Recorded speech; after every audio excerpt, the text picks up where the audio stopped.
For Wednesday, November 17th, 2021, 12 p.m. This is a virtual Zoom meeting. We are gaveled in at 12:01. Welcome, everybody. All members of the board are present except Ms. Jasinski, who is absent, and I hope she'll be able to join us later. So then first item of business is administrative business 2A on the agenda. We have approval of minutes. The minutes were circulated in the packet to the board. They are pages 1 through 5 of your packet. Having been circulated, reading is waived. Board members or others comments on the minutes of October 13th?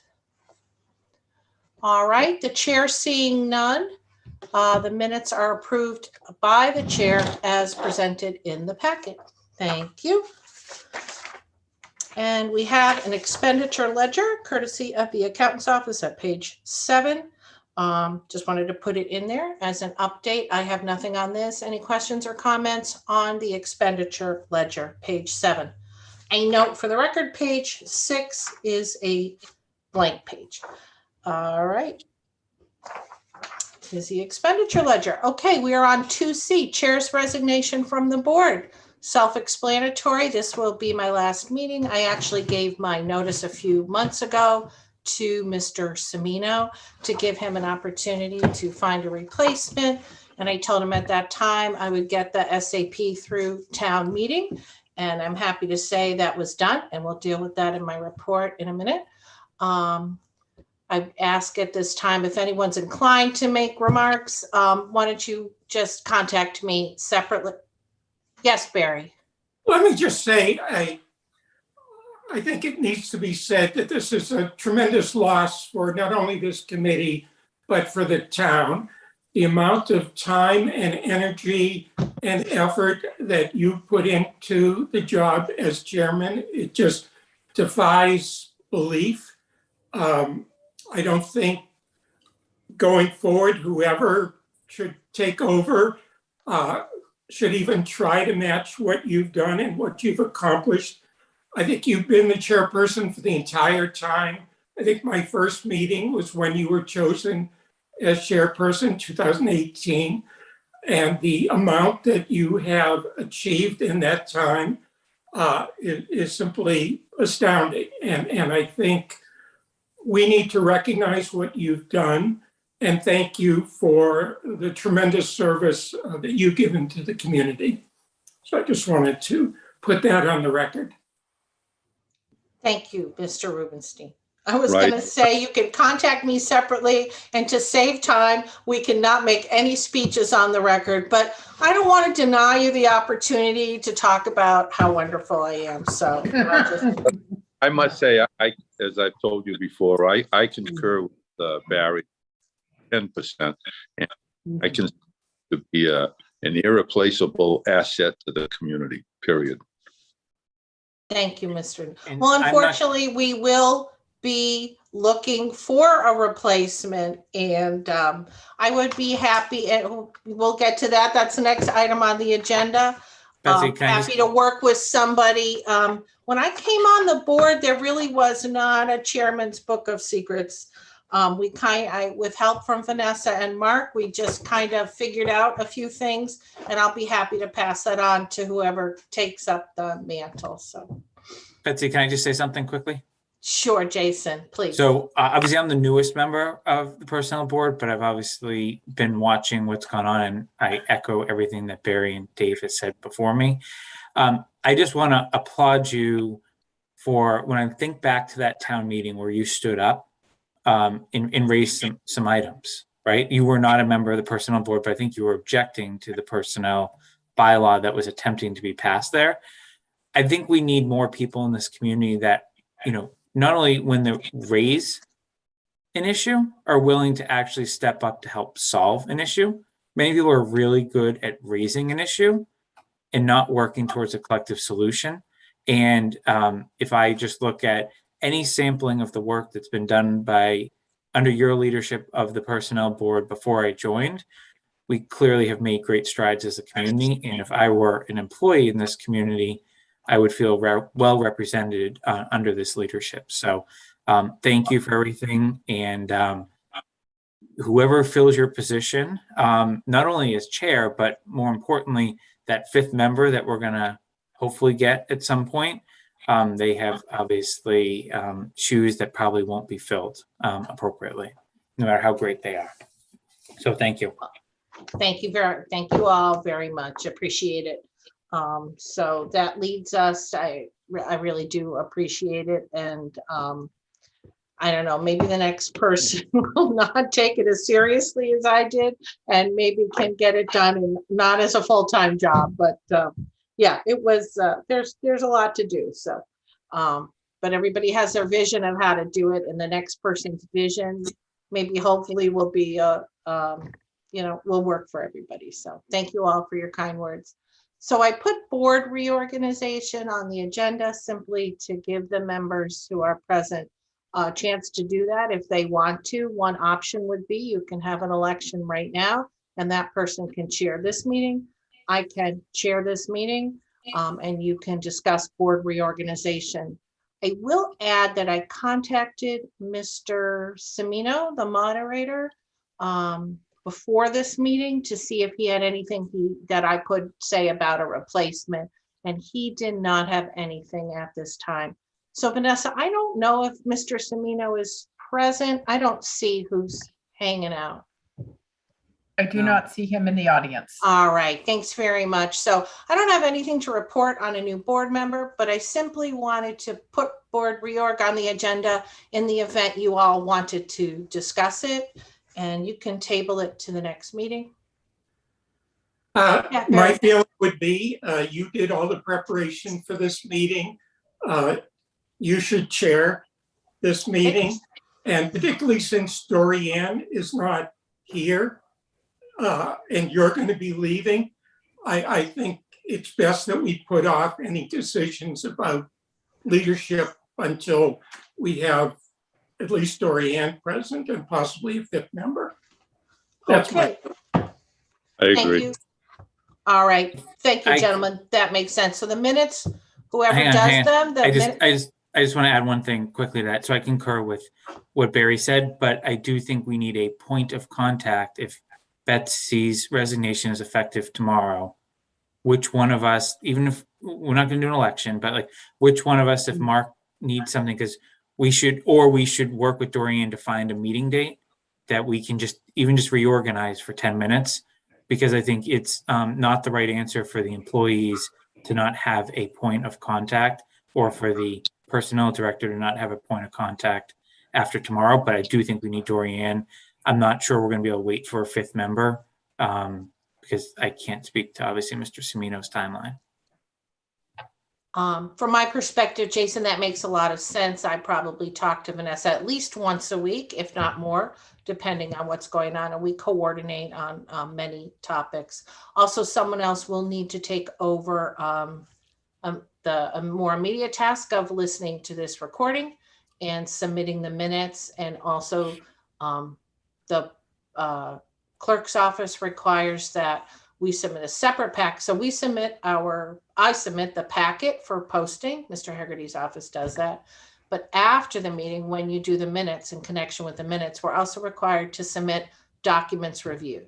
And often that folder is the same folder as the documents that we submitted before the meeting, but often that could include something new. So somebody needs to do the minutes and submit the documents that were reviewed by the board, which is, like I said, similar to the packet. And sometimes if we don't get to something that's in the packet, then you don't submit it as a document review. So it's similar, but not always a complete overlap. So someone will need to take care of that. And it's easy enough with these Zoom recordings. It's great.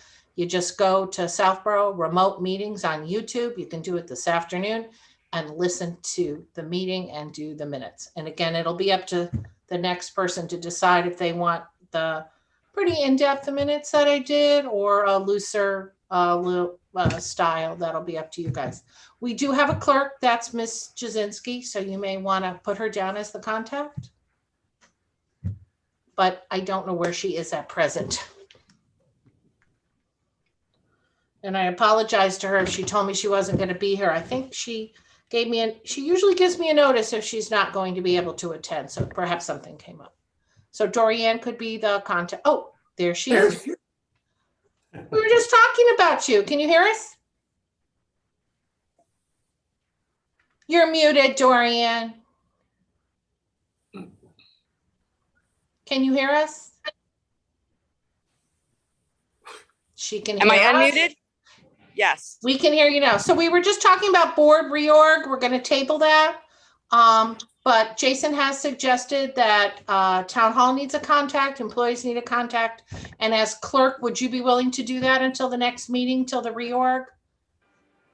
I can, but I don't know how long I'm going to be in the meeting because my Zoom is not working very well. I had to come outside here Okay, and there's a lot of noise and a lot of music. Obviously, you know where I am.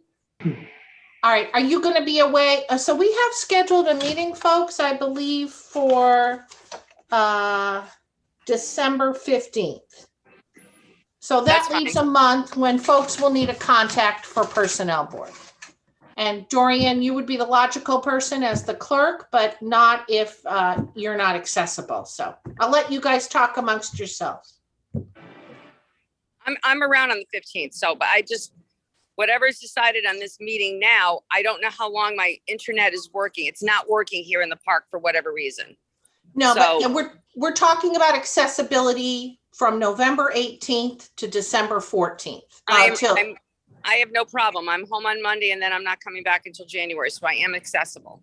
Okay, so would you be willing to serve as the point person until the board elects a new chair Yes, that's fine. as clerk? Yes. Great. Okay. Sounds good. And why don't you get in touch with me if you want to when you get back about transition of the post-meeting duties such as minutes, et cetera. Okay, perfect. Okay, great. Thanks for logging in. Good to see you. All right. Good to see you too. All right, everybody. So anybody else have anything else on admin? Otherwise, we'll move on to reports. Okay, chair's report, special town meeting on November 1st. Thanks for everybody who made that happen. That was kind of, it was interesting. Were the other members of the board present? I thought Jason was there, so I'll just report the SAP was the first item and it was unanimously approved. And as you know, the only change was the addition of the second IT position. And there were no questions from town meeting. So, and the new SAP has been posted on the Personnel Board website. Thank you, Ms. Hale. After several iterations where I submitted it with mistakes on it. Anyway, submitted it. It now reads as amended at special town meeting. So everyone can see the change. I was just wondering if Mark or Vanessa wanted to give us an update.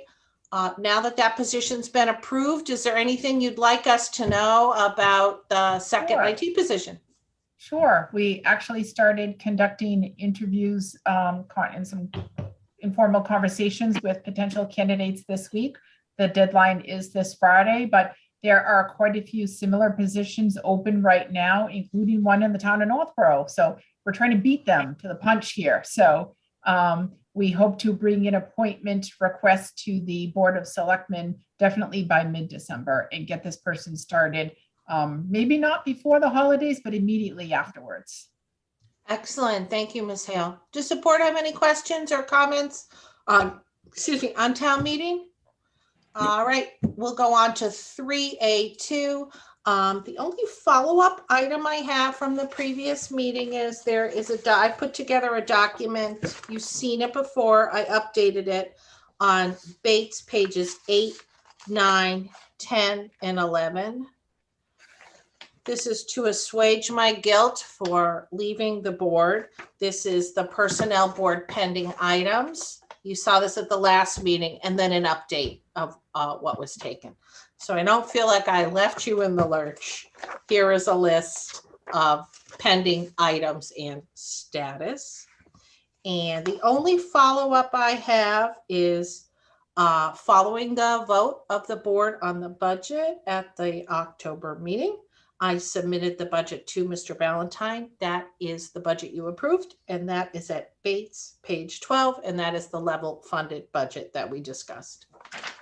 And Mr. Valentine has accepted it with his thanks.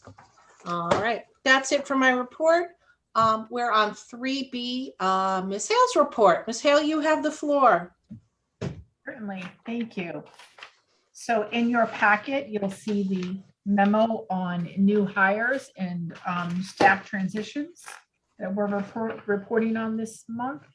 I wanted to start with Melanie Otsuka, who is the replacement for Lori Esposito, who has gone upstairs to be our deputy assessor. So Melanie comes to us from the city of Framingham, which you'll hear more about in a little bit. She started on November 8th and is doing a great job transitioning so far. As well in the library, actually the rest of the report pertains to the library. I see that the library director is in the audience as well if you have any questions, but Ryan has made a number of appointments along with his board of trustees in the library, including Mariana Swanson, who is taking over as children's librarian and youth services, now that Kim Ivers is officially our assistant library director. The rest is part-time staff for the library. Well, I'll leave it there if the board. I just Sorry, had a go ahead. question. I may be getting forgetful in my old age. So Melanie, Melanie's at a grade 5. Okay, and she's under Yes. midpoint. All right. Yes. Sorry about that. I was looking at grade. Thank you. Sorry. Scratch that. No question. Okay. Thanks very much. You said Mr. Donovan is in the audience? He is. Since Yes. we have this on the agenda, Ryan, is there anything you'd like to tell us? You've got quite a bit of action at the library. I'm gonna I pop him hadn't right discussed over. this previously. If there's anything you'd like to fill us in while we're all together on what's happening at the library with these appointments? Or no, you don't have to.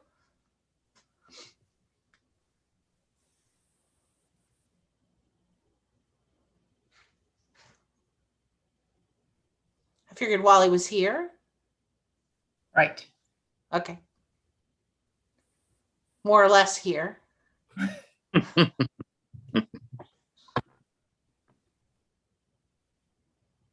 Is he there? Not He there. does not appear to have unmuted. Mr. Gentleman? All right. Well, if he has anything to say, he can raise. There's a chat thing I'm afraid to touch here. Oh, no, that was just thank you. All right. All right. Well, he can always tune in if he's available and let us know what's going on at the library. All right, Vanessa, please continue. That concludes my report unless the board has any questions. Okay, we had a follow-up list and there was something that, so this was based on our discussion at the October meeting. Some things we would be seeing from you in November, some in December, and some in the future. And Correct. one of the items was an FMLA leave policy. So I put that on the agenda in the event that was available.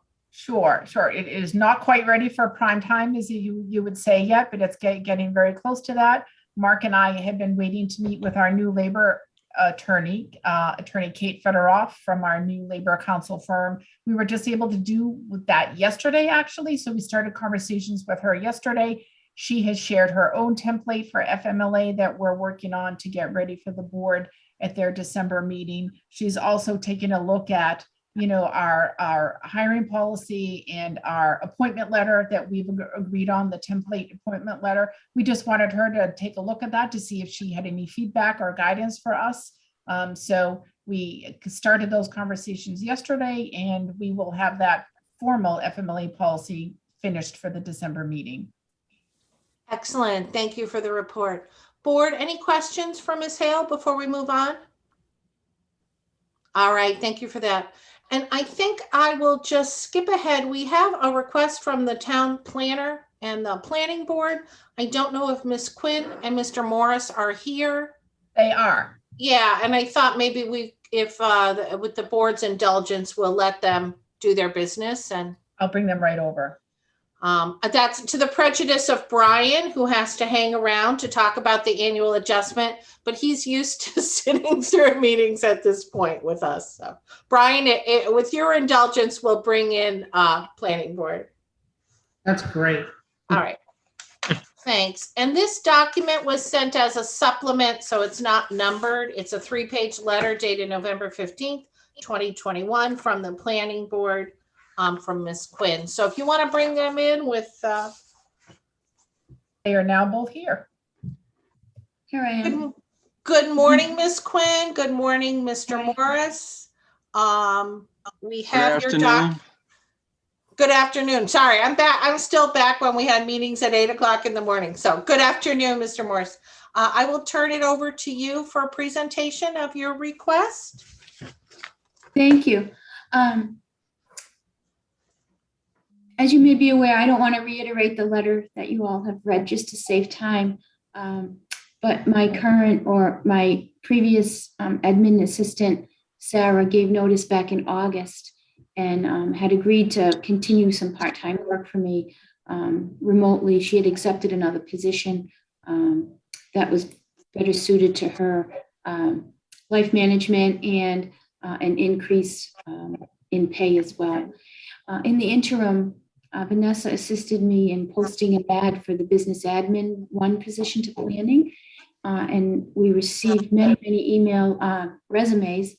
And there wasn't, I think there was 1 person who was even remotely aligned with the position. And I had, Conservation Agent Melissa Danza also assist since we work very closely. She looked through the resumes as well. In the final analysis, Vanessa had provided me with a couple of resumes from the executive admin position who had submitted their resumes for that. So what I did is I contacted both of them and met with both of them. And one, when they were both viable, one more than the other, but when I recontacted one of them, they had already accepted another position. Fortunately, it was the other one that had the skills directly related to the role that I think is so essential here in the planning department. And those are the administrative skills of organizing and, office management and, preparing for planning board meetings, etc. So the candidate that I found, I met with, they met with 2 planning board members, the conservation agent and myself again. This candidate also met with Vanessa and Mark. So she's gone through the rigmarole of meeting several of the people here. She brings almost 8 years of exact experience of what the position requires, with the caveat that will really benefit the planning department is that she's motivated and interested in wanting to take on more initiative in the planning department as far as taking on project tasks. As you know, from having worked with Sarah, Sarah was very well versed in those tasks. She really enjoyed the planning aspects, having a planning degree. In this case, and I think that in her continued look to advance her career, she found a role that was more dedicated to planning aspects. In this particular case, the candidate has very strong administrative skills, office management skills, having supported a planning board and a zoning board in the past. So she's going to hit the ground running. Again, with the added benefit that she wants professional growth as well. And that's why she's seeking a role outside of what she's doing right now, which is the same as what we need here, but with some more emphasis on planning role. So therefore, because she has that experience level, she and I went back and forth several times. She's not unhappy where she is, but she was not interested in taking a pay cut. And therefore, I reviewed my budget for this year and came to terms that I have the budget to potentially, to offer her a hiring rate $1 above the midpoint range. So that being said, she also would qualify for 3 weeks of vacation based on having 7+ years of the same experience with the municipality. So, because I'm really good at long sentences, I'm requesting the board to please approve the $29.50 hiring rate along with the 3 weeks vacation. Candidates like this are very difficult to come by. I think that in search for the executive admin and in the assessing role that's recently been filled again, they probably also demonstrated that there is high demand and low supply for municipal experienced office managers, administrators. So I really need to fill this position quickly. I think that she will be a long-term employee because she's proven that in the past. She knows what she's getting into because she does the same work now for another town, slightly larger town, but another town. And she'd be a real benefit, not only to me to help this office continue to operate efficiently, but also an asset to the town. And to mention, she's very personable, and all her references that I checked responded that she had very good public interface ability. So that's my request. I need approval for a slightly higher hiring rate than midpoint and for her 3 weeks vacation accrual so that I can extend an offer to her. Don, do you have Thank any? you. Are you done with Ms. Quinn? I am, thank you. Okay, thank you. Board members, comments, questions? Anybody? I would just say, I think, I'll make maybe a comment. The economy to find employees right now is unlike probably anything anyone's ever seen, whether it be private sector or public sector. And Karina covered my question was, how are you going to fund this? So she's saying the planning board has enough room in their budget for this year. I assume there will be an increase for next year if this was approved. And the only thing I would just say maybe slightly differently is I think we're going to hear a request for extended vacation on the executive assistant to the Board of Selectmen as well at some point during this meeting. And I think these requests are somewhat related. So while it's not related to Karina's specific position, I think we should, I'm going to be in favor of what Karina's requesting, but I think we need to take it a step further and strongly consider whether we change our bylaw at the next town meeting to just start at 3 weeks, to just incentivize people a little more. In most of these positions, it doesn't cost you any backfill to backfill these people. So it's a much broader topic that's not for discussion today, but I would just say in approving this, I plan to at least as one vote set a precedent that I think we should just be starting people at 3 weeks. It's just another easy, non-financial way to attract candidates. And I think we saw it with the executive assistant to the Board of Selectmen. I think the assessor's position, we all heard that one. That's a little different. I think you had one department pluck another person from another department. So I don't know that that one, is probably the best correlation, but I'm supportive of the request, but I also think this board needs to think more broadly about this topic moving forward. Thank you, Mr. Malinowski. Anybody else? Comments, questions?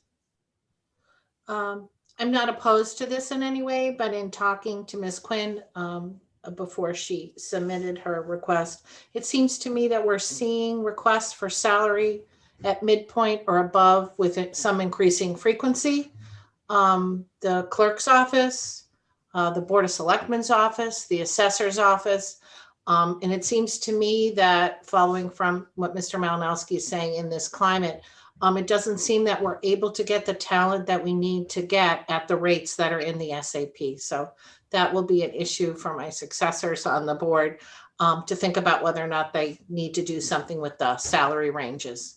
I have no doubt that Ms. Quinn was very sincere, and her experience as explained to me they couldn't get what they needed. So maybe we need to revisit those salary ranges in light of the situation that Jason is talking about. So, but again, a bigger topic along with, and I agree with Jason, the vacation needs to be looked at because we're also seeing kind of de rigueur requests for 3 weeks vacation to be competitive.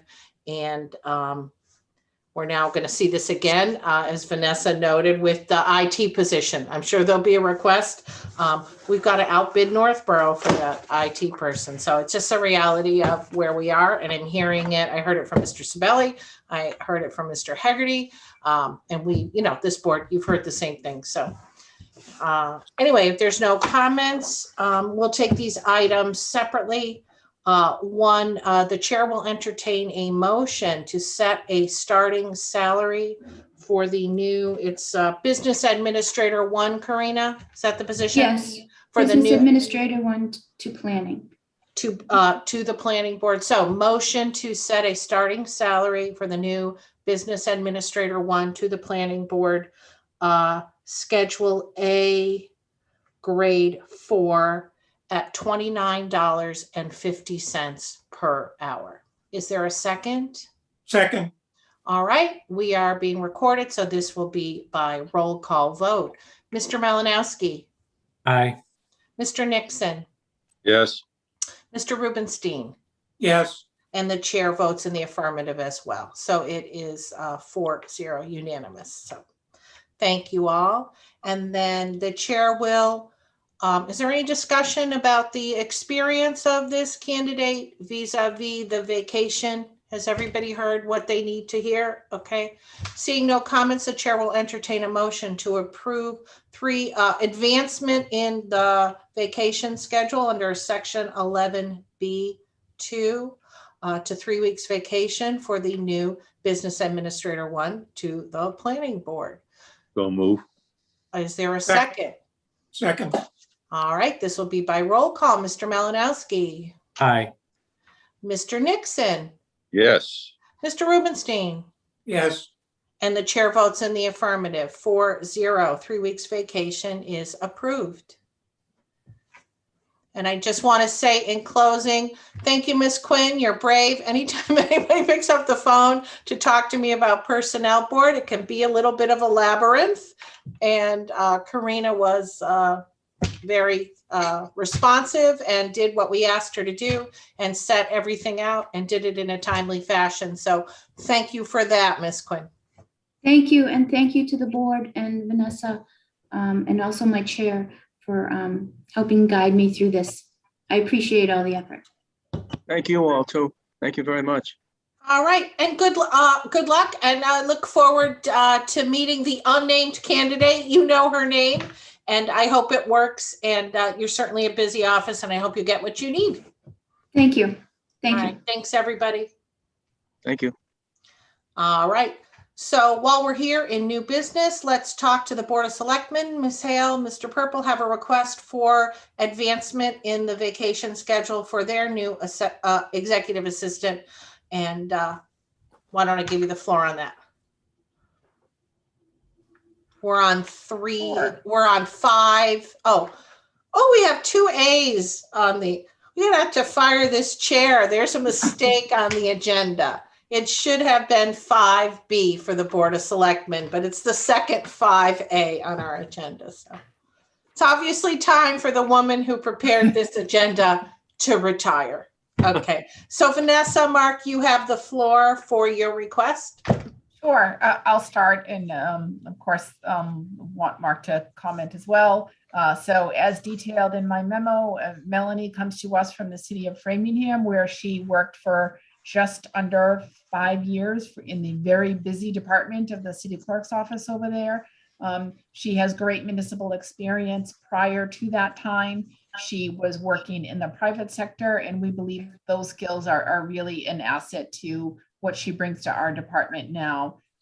One of, I think, the best skill sets that she offers us is she's very, very used to open meeting law requests and public records and dealing with boards and committees, which is a big part of her role here in the selectman's office. So based on the skill set we've detailed, we are seeking the 3 week vacation accrual permission for Ms. Otsuka. But I want Mark to chime in on anything that I may have left out. I just wanted to interject, since I moved the packet around. The memo that Ms. Hale is referring to is at the back of your packet. It's at page 31. Since you've got all your old business in the packet ahead of the new business. But since I rearranged the packet, page 31 is the memo she's referencing. Thank you, Ms. Hale. So I'll just, as usual, Ms. Hale has done a nice job, I think, articulating the position and the request. So I don't have too much to add to that. I will say that that Ms. Otsuka has been a little bit of a sponge. She's just started. She's already out at an IOD training today to get herself orientated with some of our insurance things. She's beginning her procurement classes in 2 weeks, and she is in the midst of licensing and has already sent out emails, which I'm sure has been received by at least the chair, for a annual town report for boards, committees, and departments. So she's very much integrated. Like I said, I agree that she brings a wealth of information and knowledge from the clerk's office in Framingham. We don't want to share that with Mr. Hagerty. So if something opens up over there, we'd like to try to hang on to our employees for a little bit. But I think that will help, having those offices right next door, and her understanding of the clerk's office as well. And again, her private sector experience, where, she was doing a lot of the business admin pieces, that I think, the same skill sets apply in this office. So I'm very appreciative. And since I was off of the floor and I didn't do it earlier, I do also want to thank, Ms. Rosenblum for everything she brought to the committee. And I think the one piece that she has done over the last several years that I'm not sure can be duplicated is the education piece. It's not simply understanding what needs to be done. It's the why, it's the how, and it's a matter of consistency.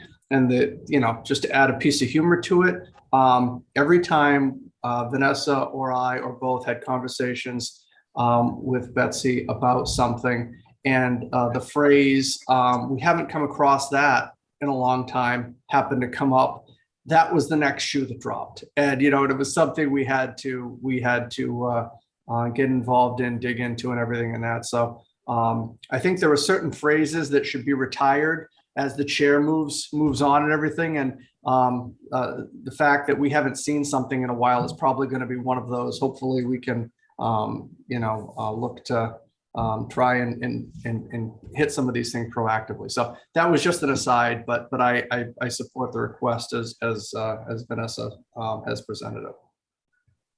Thank you, Mr. Purple. I would just note that when I came on the board, and others of you will note this as well, the provision that we're looking at for advancement in the vacation schedule said from a similar position in the municipal sector.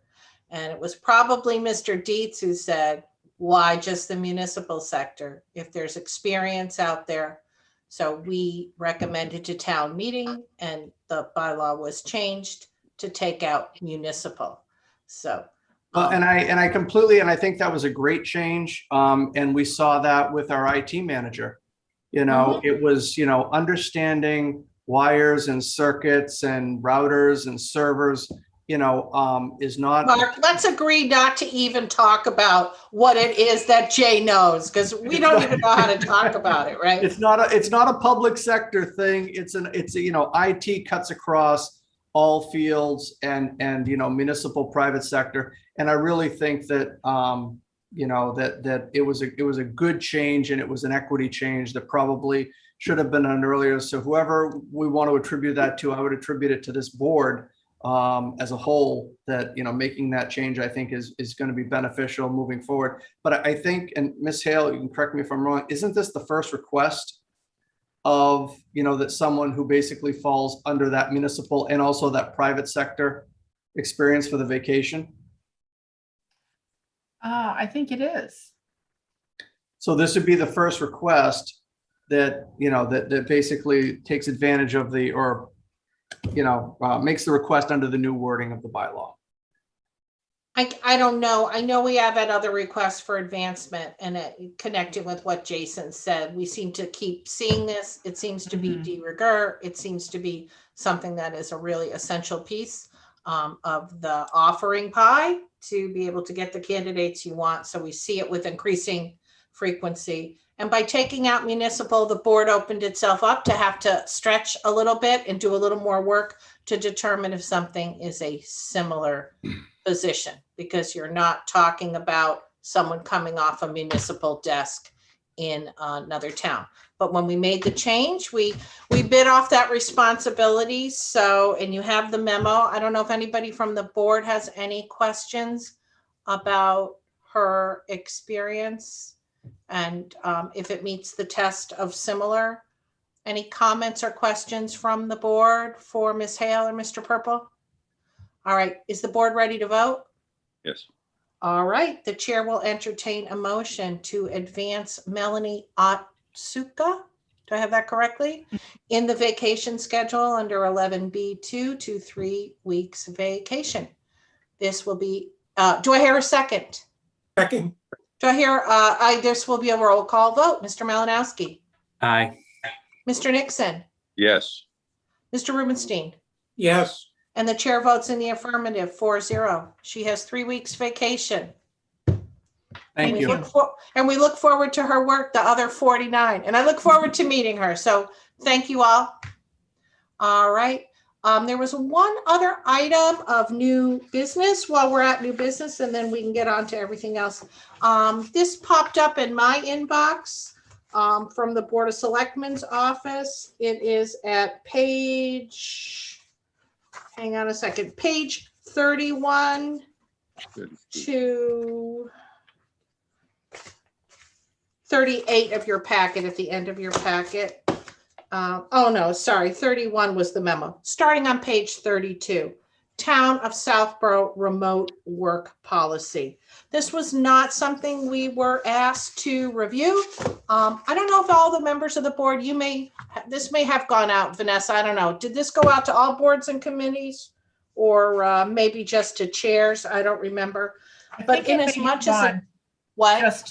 I think it may have gone just to the chairs, but I'd have to check on that. Okay, so the purpose of putting this document at page 32 in the packet is to share it with the board since it affects SAP employees. And if there's anything in there that is of interest or concern to the board that you want to discuss with administrators, you will have it in your packet. I don't know if anybody wants to talk about any aspect of it now, or you can do that in the future, or it's just of interest. I don't know if Mr. Purple or Ms. Hale wanted to give the board a little background. Is this the first time in your experience, Vanessa, the town has had a remote work policy? Yes, it is actually. It is something that we talked about at length in COVID, which has not quite yet ended. So it's something the selectmen, Mark and I, have been talking about for quite some time. So we wanted to put together, a formal policy so we could deal with employees consistently as requests do arise when they're presented before us. So this policy was approved by the Board of Selectmen, and that's what's set before you now. My question is, does this purport to cover union employees and those with private contracts? For example, I see on Bates page 36, compensation and benefits. That would seem to be something that is handled by private contract and in the union contract. Can you change it with a policy? Well, it would only apply to, when you speak about, does it apply to union employees? It would, of course, but only as their job allows them to work remotely. So, police and fire, not so much. It's really geared at non-union employees. So it Dependent doesn't on say, approval from the board. I'm not a labor expert, but my understanding is you couldn't change the terms of a union contract by policy. It has to be changed by negotiation with the union. Correct. Right. Yes. So if Indeed. anything in this 6 or 7 pages affects how these folks do their job or anything covered by their union, but it doesn't say that the unions are exempt. There's no mention of the unions. Yeah. I And mean, by the similarly nature- with an employment contract, you couldn't purport to change someone's contract by imposition. So is this really an SAP employee remote work policy? I mean, by the nature of the work, it wouldn't apply to any of our unions. You know, you've got communications officers, you've got public safety, police and fire, and you've got DPW. Their work cannot be done remotely. Okay. I don't think there's anything in the background statement that says who it applies to.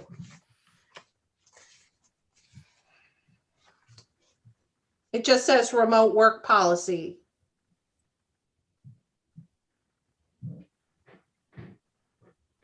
It just says policy establishes guidelines for administering and evaluating remote work requests or assignments. Is it intended to include contract managers or just SAP employees? Anyway, I think it's not restricted to SAP employees, but that is definitely the focus. okay. Well, at some point, somebody might want to clarify that with a revision. Would be my recommendation that it say who it applied to. Yep, Because, I've made a note of that. Yeah, I don't know if there's been any response to any of the employees. It seemed to be a little thread that I noticed that it doesn't say who it applies to. So, and if the board members have any concern about it in the future, they can address that in the future. So any comments about remote work? Otherwise, we will move back to old business. All right, thank you all. We are on 4A, annual salary adjustment. The documentation in the package starts at page 14. As always, we thank the team for pulling this together. And by the team, I think we mean Brian at this point. Thank you, Mr. Ballantyne. If you want to take a bow, it's all here. Thanks very much. Members of the board, this is probably the 3rd time you've gone through this with this packet. So my summary is on page 14 and all the information that was supplied by Brian. One thing that's new, page 15, I did a retrospective look back. When we were discussing the annual adjustment, we started the discussion at our last meeting. A question came up of what's been the deadline for setting the annual adjustment in the past. Ms. Hale had noted that this is still early for talking about what other towns are doing for raises. She also informed us that the governor won't be talking about relevant topics until his January reveal starts in January. So the question came up, well, when have we set this in the past? And I recalled that in some years it had gone up to town meeting. And for FY21, I note that we had set it at 2.8. We reconsidered it as a range, and then we reconsidered it again and set it in July. So that's page 15. So I open it up for comments and questions. We have the team with us. So if you have any questions for our finance team, board members, and we have Brian here. If you have any questions for him on any of the data, I will open it up to discussion. Please. Just a clarification, Brian, on the CPI, that's a rolling 3-year average. That's not, those. Yes.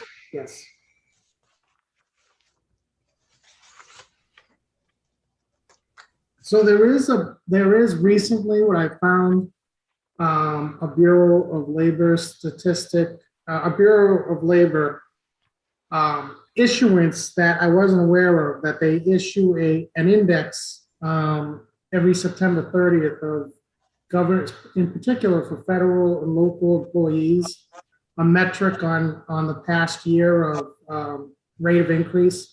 And I just saw it. It was 2.4%. So that was recent. It might be relevant, may not, but I know there's a lot of statistics you're seeing rolling around out there. With the inflation now, we kind of go through this process every year, and it's it's been sort of an evolution of a process. We kind of, some towns have and this would be good if we could decide on a metric to use annually where we didn't have to sort of feel our way around it, but some towns do use certain metrics.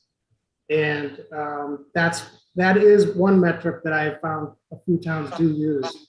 So that's just food for thought. It's probably not something you can decide today, like for the future, but I do think at some point the board may want to consider some type of permanent index or metric to use. Brian, did I understand you to say it was a BLS, Bureau of Labor Statistics? Correct. And does that purport to cover public sector employees, private sector Correct. employees, or both? Correct. Public sector employees. Public sector. Oh, no, I'm sorry. That particular index is just, it's listed as federal and local employees. Okay, So so public. Non-private sector. Thank you, Brian. I thought I saw somewhere in our discussion last year that union raises were going to be less. But if I look at your chart from this year, wait, this says FY21 on it. Did you mean to give us FY22? Oh yeah, sorry, FY22 on the second page. No change. Correct. Okay. And as you know, the union, all the union contracts end on June 30th of 22, which is FY22. So we do not have any kind of comparison for FY23. Thank you. So if I'm looking at Bates pages 20, 21, and 22, I think I just put in the packet exactly as it's sent from Brian. I don't want to mess with his work, but I think we have a duplicate. The union raises appear on 21 and 22. I think it's just a duplicate. And they look like they did last year, 2.82, and with a COLA, 4.82. So I don't know how that jives with a BLS number of 2.4 if we want to look at a bigger number in the wider world. And I appreciate having the 2.4 number, but also looking at the unions internally here in Southborough at 4.8. So We're not really looking at the unions because we're talking about FY23 here. We're trying to talk about the increase we're going to have from FY22 to FY23. And that's going to be the secret number that we may not even know before town meeting. Because the contracts are expiring. Is there precedent for, okay, so right now, thank you, Mr. Malinowski.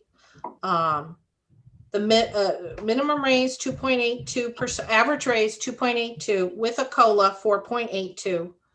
What conceivably would be, do you see that 4.82 going down to 2.4 in FY23? I don't know. I'm not the one negotiating the contracts. Yeah. All right. The problem, I actually just sat through a personnel board hearing actually yesterday in another municipality, and this exact topic came up. And it's complicated because union contracts have steps, right? So the reason you're seeing that 4 or 5% is because people are in their first X number of years of employment and they're getting a COLA, plus they're getting, I'll call it an experience factor weighed in. That's why the numbers look so high. I mean, it's reality. That's how they've been negotiated. It's not uncommon to Southborough. I think it puts this board in a really bad spot to try to set it for people that aren't covered by a collective bargaining agreement, because it's almost like comparing apples to oranges. And I'm not sure what's the right answer, to be completely honest, but it's just the nature of how this works. And I don't know, Mark or Brian, you've seen this a lot more than I have, but it's just a interesting comparable that I don't know is a true comparable based on the nature of the negotiation. And I would thank you for your perspective, Mr. Malinowski. I appreciate it. If you look at the SAP prior to 2015, which was when we brought in our current system, there were steps, lanes. It looked much more like a union. And that was in my understanding of the history, this is before my time, was you had a clerical union in town. I remember when I was a library trustee, the director, children's director, children's librarian, and part-timers were in the SAP, but the SAP was smaller, and there was a bolus of full-time staff librarians, or what, I'm not making it sound like there was hundreds of employees, but there was a bulk of employees who were in a clerical union in the library and other places.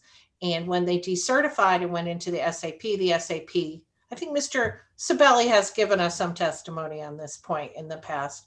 There were more, it looked more lanes and grades. So maybe not quite as much apples and oranges when folks first decertified from the union. But then for whatever reason, the town went with this Gov HR plan with minimum, mid, and max. And it isn't comparable. And it's something I've struggled with since I got on the board.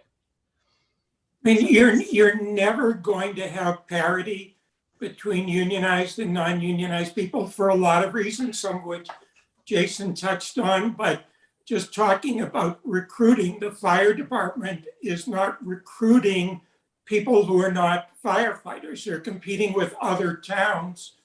And so the pay rate of firefighters is relevant to how we compete with other towns, but it's not relevant to how much an administrator makes in the townhouse. We want to be fair to our employees, but the fairness is not necessarily vis-a-vis non-unionized and unionized. It's fairness as to what are other communities paying for that service? Where could they go to get a job where they could do better? So we want to be, I think, mindful of what unionized people are getting. And it is part of the overall picture, but I don't think we should be striving for, they're getting 4.82, so we have to give the SAP employees something far more than we'd otherwise be thinking of doing. Thank you, Mr. Rubenstein. And then we also have the contracts at page 16. That's another place to look, but again, the information is also incomplete at this time as to what we're giving our senior managers for raises, because we're in a negotiation year, but you've got a bit of the history there. And they range for FY22, pretty similar, 2.9 average to where we came out with the 2.8. So I feel like it's not appropriate to have the strongest voice in the room, as this is my last meeting, and I've been a pretty strong voice for the last 3 or 4 years. So I think it's time to let someone else be the strong voice in the room. The history that I've put together has shown that we don't have to set a number today, but I think it would be helpful if we did. The placeholder is in there from Mr. Valentine of 2.8. Is there a feeling to leave it at 2.8? So I'm weary of what Social Security did, which was over 5% this year, is what they're going for 2022. I'm not advocating we go to 5%, but to go where Barry was going is, I'm okay leaving it at 2.8, but I think the personnel board, not today, obviously, needs to look at our charts. Again, I know we're not necessarily in a quadrennial review, but I think it's incumbent on all of us to say, are we just in a different labor market now? And just make sure that each of the positions, right? A firefighter is very different than an administrator, that's very different than a librarian. Are we paying market? Are those numbers still market? And focus less on the COLA and focus more on, are we in the right spot given what I'll call an unprecedented time for not only attracting employees, but retaining employees. So I'm not caught up, to summarize, on whether we go with 2.8 2.4, 2, or 4. I'm more focused on, does that number, the midpoint of each of these grades, now line up for each of the positions somewhat, like, are we way off in any one area? And I know that's a decent sized exercise, but I think that is really where our focus should be, and less on trying to define a COLA that may change 4 times between now and March. Yeah, I don't I disagree. just wanted to be reminded of the last time, Vanessa, that we did a salary survey for Schedule A and C was 2017 to 2018. So we're due pretty soon. The last time GovHR looked at our salaries was the part-time study that was begun in 2017 for various reasons, was delayed. I think got finished up. It was commissioned in October 2017. Had a component to look at Schedule A salaries. There was a recommendation to raise them 2%, but I think we're coming up on, I don't know that we've budgeted, especially because we didn't want to do a big ticket review because we had the MIPA review, which has yet to be reviewed. But I think we're due for a bit of a salary survey. Vanessa, when you all collected up the salary data to send to the labor firm for MIPA purposes, was there any external? I don't remember if you all did any external. Not at that time, no. Okay, so it was the Kristen, Brian, Vanessa, whoever participated, pulled together all the salary data, sent it to former Labor Council for purposes of looking at equal pay under the Massachusetts Equal Pay Act. There has not been an external survey since 2017, 2018 timeframe. So we're coming up on that. And I imagine all the neighboring municipalities are doing the same.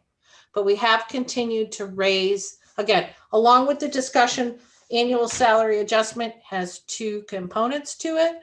One is, what is the raise that we're telling the departments is going to be for all satisfactory employees and who have performance evaluations that are satisfactory. And the other is, what change to the schedules do we want to recommend to town hall? There's 2 aspects, and we haven't always done them at the same time, and they are not always the same number. So I mean, I agree with Jason. We need to take a look at the charts because obviously the world has changed pretty dramatically in the last 2 years. And we see ridiculous numbers for inflation, whether it's 5.7 or 6.2 or numbers like that.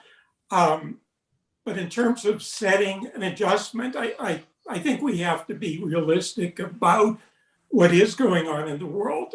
And I'd be in favor of something at least at 3%. I think 2.8 is just, I mean, employees look at that and say, we have all this inflation and they think it's the same as last year or whatever. So I'd be in favor of going higher. How much higher? We also have budget issues in this town. So we've got to be cognizant of that. But I'd be in favor of going to at least 3%. thank you, Mr. Rubenstein. I agree with, I think, because I think 3% number for us to be considering.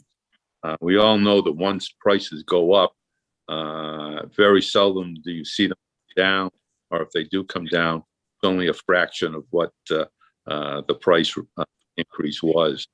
So I think 3% is a reasonable number, and I would be go along with that. I would support a motion along those lines. All right, does someone want to make a motion? Chair will entertain a motion if someone wants to make a motion.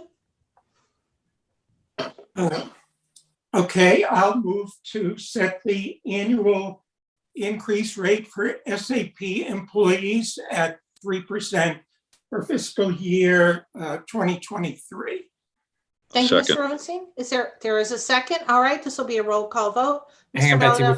before you do the roll call, would the board be comfortable putting in the minutes that we also are going to look at and continue to evaluate whether Schedule A is appropriate based on the market conditions even after this vote? I don't want it to be part of the motion, but just, are we in general agreement that we're going to do that, or are we going to table that for a future discussion? Well, I don't think it should be tied into the motion, but I think just as a matter of general policy, we tend to review almost any action we've taken going forward. I think this is my personal opinion. Thank you, Dave. This is a guidepost for the departments. So you would want to set it at the highest that you imagine. And I wouldn't want to see us increase it after November.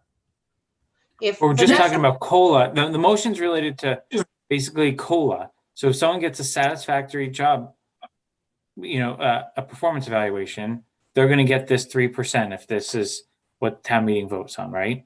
Town meeting does not approve this, Jason. Well, I guess it's going to be implied through the budget approval because Brian's going to put 3% in every budget. So you have two options, right? Is if some department's budget gets slashed, then they're going to probably have to cut hours for that employee, right? But they get the pay rate that we're essentially approving through this 3% increase of whatever they're making this year. Am I thinking about that right, Brian? Yes. Except and I leave you with this unresolved issue that's kind of bothered me for 4 years. There's nothing about setting an annual adjustment for individual employee salaries in the SAP. Never has been. It says we look at under section 16, it says we look at the schedules and we advise town meeting on the schedules. I have never understood under what authority we are giving this number except history, custom, and usage. Gene Kitchen wanted the personnel board to give guidance on raises. Really, it should be up to the departments as a matter of their budgets. So I leave that to you. It's something that I've been urged to do every year, but you know me. I think Mark or someone commented on this. Whenever you talk to me, there has to be a framework. Where is it in the SAP? I started adding the references to the SAP, to the agenda to keep us on track. So when we take something up, we know what is the framework. And as we all have explored together, the SAP is not always explicit, but at least there is a provision that tells us where we're starting. There's no provision for us to dictate a number for raises. That does not exist in the SAP. So Jason, as you join personnel board and become more involved in these conversations, this is something that we do out of history and apparently necessity, but it's never been put into the SAP. The particular section that we are given is 16F. Personnel board shall not later than 6 months prior to town meeting, personnel board may vote an annual adjustment or none to the classification schedule and establish the effective rate for employees of each grade. Yada, yada, yada. It doesn't say that we're supposed to tell the library trustees what the director's raise is. And I didn't understand it and I'm not trying to point out the library in a particular reason, except that they're an independent board. And when I sat on the library board of trustees and word came down from something called the personnel board that I didn't know at the time, that we were supposed to give our director X raise, I said, wait a minute. Our director reports to us. We're supposed to decide the raise subject to the purse at town meeting. So that's I'm throwing that out there as another way to look at this. We're trying to solve a problem that we are not empowered by the bylaw to really be doing. So. I mean, to Jason's point, I think we can vote the 3% and also put in the minutes that the board is going to consider a reassessment of the salary tables in light of current events. I think that is the sense of the board, that we want to do that. Now, there's a question, I guess, whether we have money in our budget to do that. But I think we're all agreed that we need to take a look at that. So I don't have a problem with documenting that in the record along with doing the increase we discussed. I agree. I'm good with that.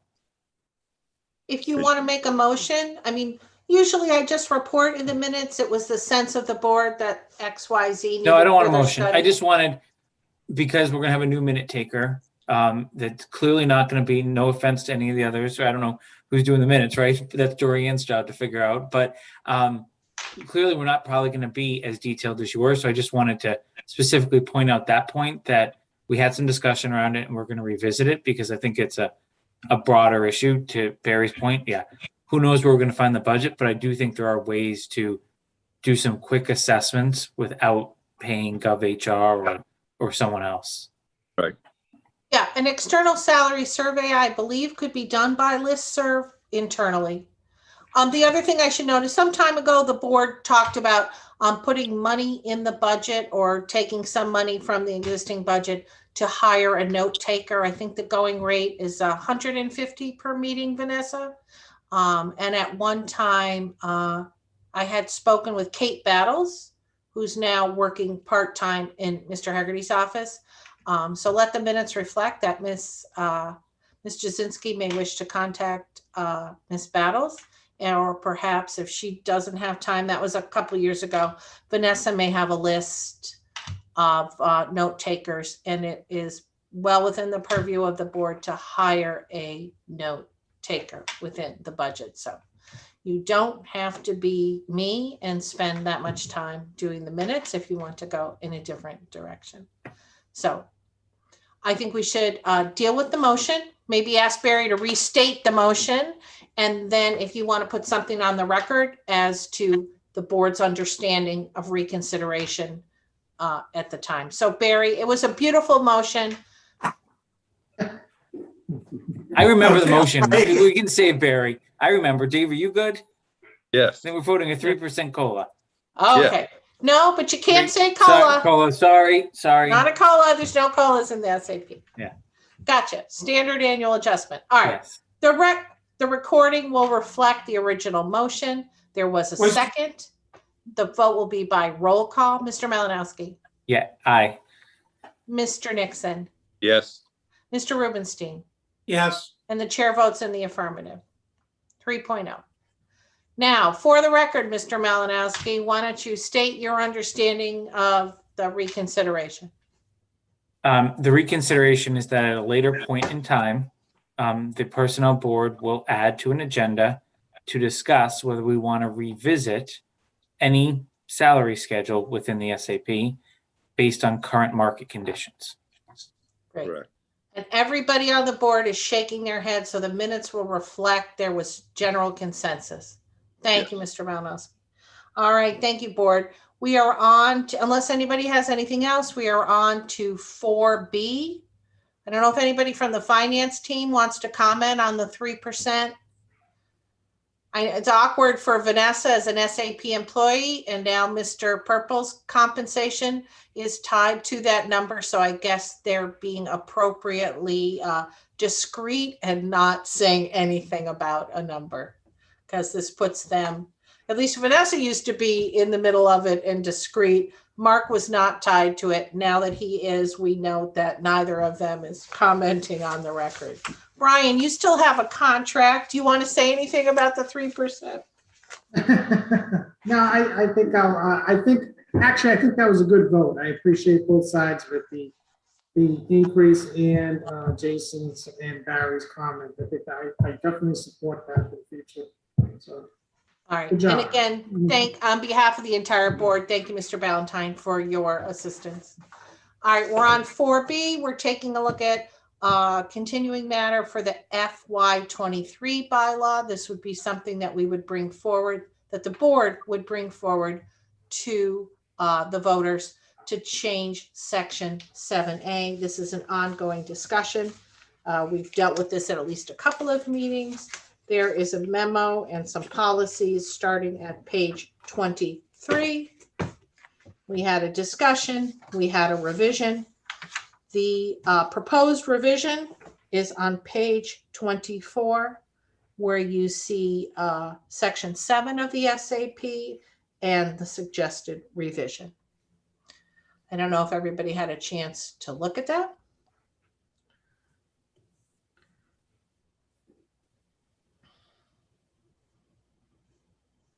Comments? Sorry, I was done. Comments? Supportive. All right. Anybody, any comments or suggestions? So if this is approved, this would be a recommendation that the personnel board would bring to town meeting, along with any others you might decide in the months of December through January, February, for March town meeting. All right. The chair will make a motion to adopt the following recommendation for town meeting: to delete the third paragraph of section 7 of the bylaw and put in its place, so that the third paragraph is the one that's highlighted on page 24. That would be deleted, and in its place, the following language: requests for salary increases must be accompanied by a certification from the employee's manager that the employee's performance has been, quote, satisfactory, end quote, or better, and that a written employee performance evaluation, comma, on a form approved by the personnel board, comma, has been completed. The form of the certification will be prescribed by personnel board policy promulgated here under, period. Is there a second on the motion? Second. All right, this will be a roll call vote. Mr. Malinowski, Aye. Mr. Nixon, Yes. Mr. Rubenstein, Yes, and Ms. Rosenblum votes in the affirmative. 7A is recommended for change. Thanks. And going to page 25, this would be the policy that would go along with it. And page 26 would be the certificate. Comments? So this would be in lieu of the policy that's on page 27. Our current policy is on page 27. That would be rescinded. And the policy that's attachment B on pages 25 and 26 would be in its place. And the attachment to the policy on page 26, that would be what the board would see, the manager's certification in lieu of the performance evaluation. So just to be clear to anyone who's listening, performance evaluation would still be done. It would be put in the official personnel file. It's just that the personnel board would be out of the business of reviewing the performance evaluations themselves. So any comments or questions on the policy on Just- B? A question on attachment B, and I Yep. think this will then lead into your next agenda topic. Okay, Let me just take an election worker as an example. okay, They would not get a performance evaluation from Mr. Hegarty. However, each year, Mr. Hegarty would be required to come before the personnel board to recommend a change to Schedule C in this example? Or are these election workers going to get the approved annual adjustment, which is discussed in the next bullet point? Like, what happens to the election workers' salary? I know they're not getting a performance evaluation, but is their hourly rate changing automatically, or does it require action by the town clerk in this example to change Schedule C? my understanding is that currently it is always required action.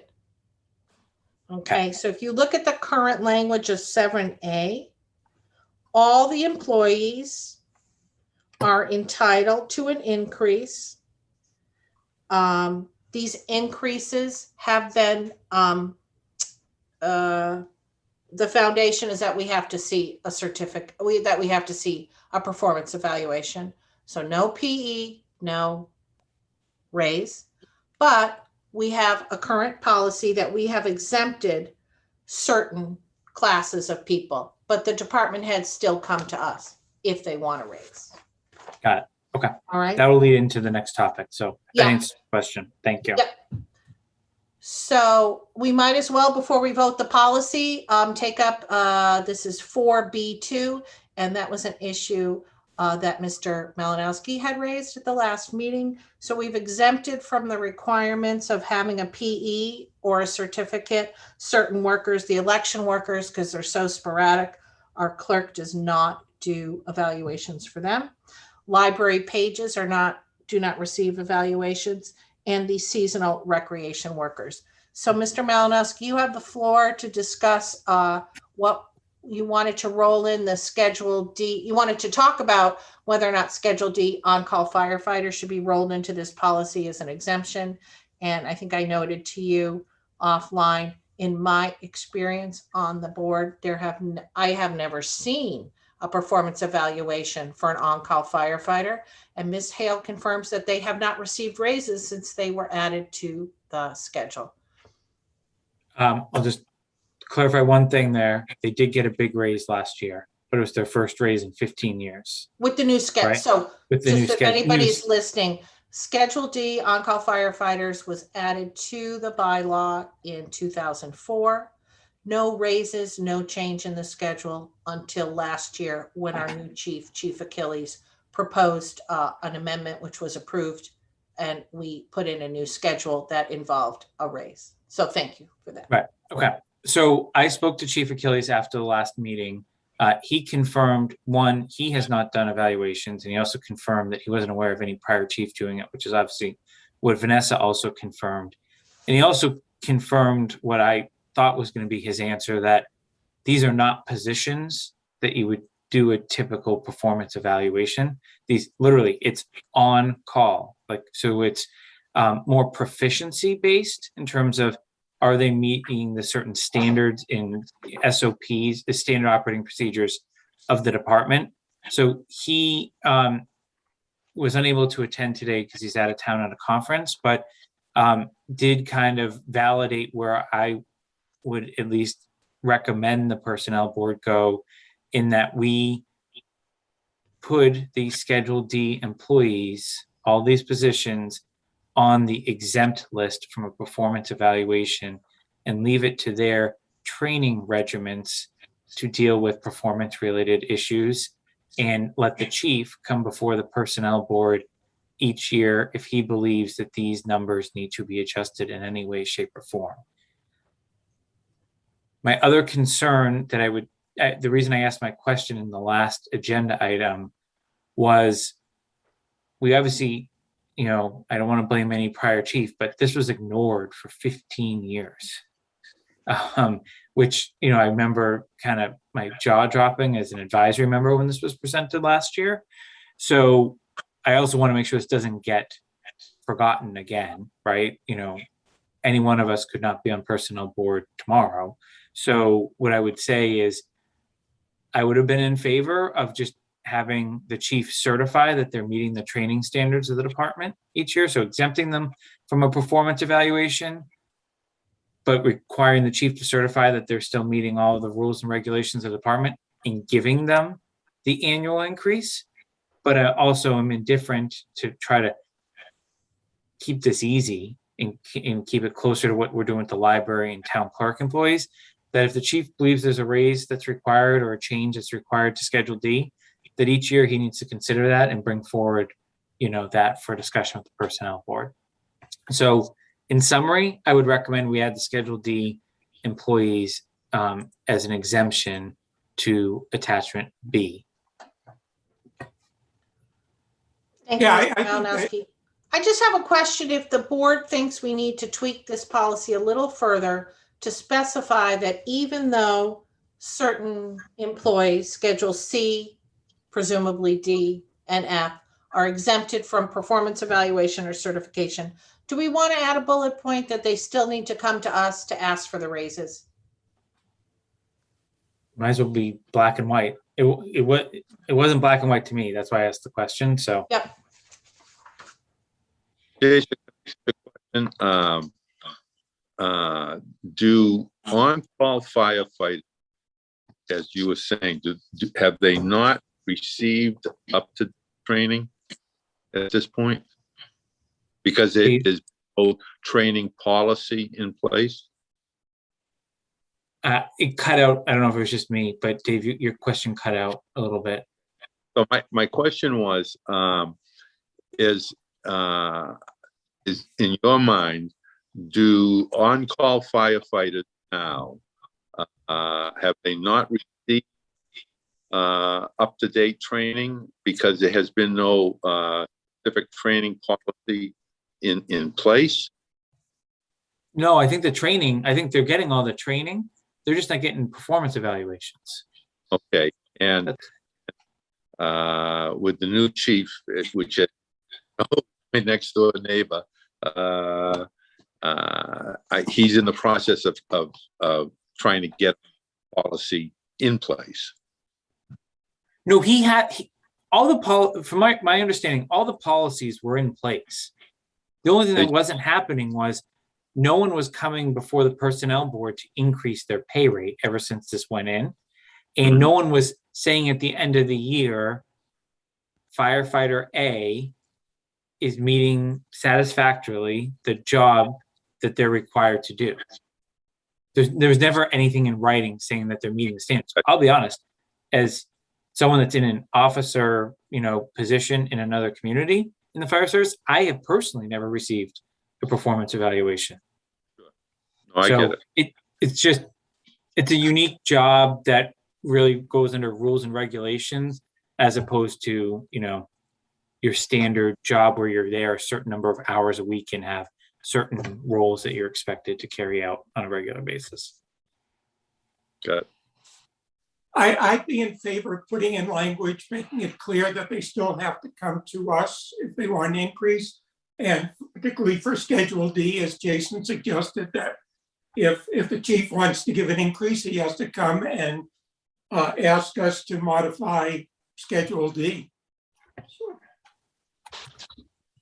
All right, so what I'm sensing the drift of the board is that the attachment B, which is the draft policy on page 25, the 1, 2, 3, 4, fifth bullet point that says no performance evaluation or certificate is required for the following employees. The motion would be to amend, well, we don't need to take a motion because we're going to have to revise the policy. We're not going to vote on it. Add Schedule D, parens, fire department positions not covered by collective bargaining agreement to the policy. Is that agreed by everybody? All right. So whoever is going to be reading the minutes and preparing the packet needs to add to the list under the fifth bullet point, Schedule D, parens, fire department positions not covered by collective bargaining agreement and parens. And then another bullet point, however it wants to be expressed by the person who's going to be writing this. Employees who are exempt from performance evaluations or certificate, the manager still needs to come before personnel board to request the raise. Raises are not automatic, even in the case of employees who don't need to have performance evaluations. And I'll let whoever's going to scribe that. And then this could be resubmitted to the board. And I think what you're probably looking at is a separate page 26. So here we have the manager's certification. You need a form for the folks that don't have a certification. And it probably looks like Bates page 26, but just the top part, right? So you'll have two forms. One will be a form for a raise for folks where the manager is certifying that they've done an evaluation. And then there'll be a second form for your Schedule C, D, and F folks, with just the top part, the employee name, what they're looking for, where they are in the schedule. And I don't know if you want to separate a third form for your firefighters that's going to certify that they've fulfilled some training requirement. And that would be something that we don't do for Schedule C and F currently. I wouldn't recommend a separate form. We should be consistent for C, D, and F. Okay, so the form for the folks that don't need a performance evaluation, Jason, would it have anything other than that table at the top on page 26 with the fields for employee name, title, department? Is there anything else on there? Not that I can think of. Okay. And keep in mind, for these people, we're giving the increases as a group, not, for the position of election worker. We're not giving it to approving it for an individual election worker, if you will, or an individual. Oh, good point, Barry. So you need a group title. So instead of employee name and employee title, it should say position and department only.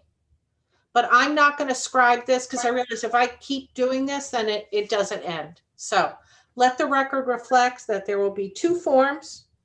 One will be in the form of Bates, page 26, with the change in red that the evaluation was done on the form approved by the Personnel Board. And there will be a separate form without the manager's certification for employees in Schedule C, D, and F. And that's the sense of the board. And I don't think you need to vote on it today. I think someone should put it's easier. Having done this a lot, I think it's a lot easier to put it in front of you in the final form and have the board vote on it. Then you've got a crisp vote on what's in the packet at page X. If you try to vote on it now, it's going to be with all these changes noted and your minutes are going to be a little messier. So Just because we're going to have to vote at a future meeting, I'll throw out, I don't think we need a form for C, D, and F. Instead, it should be a note from the Personnel Board to the relevant department head saying these are the rates that we're moving forward with for these staff classifications for this year to be presented to town meeting in the SAP.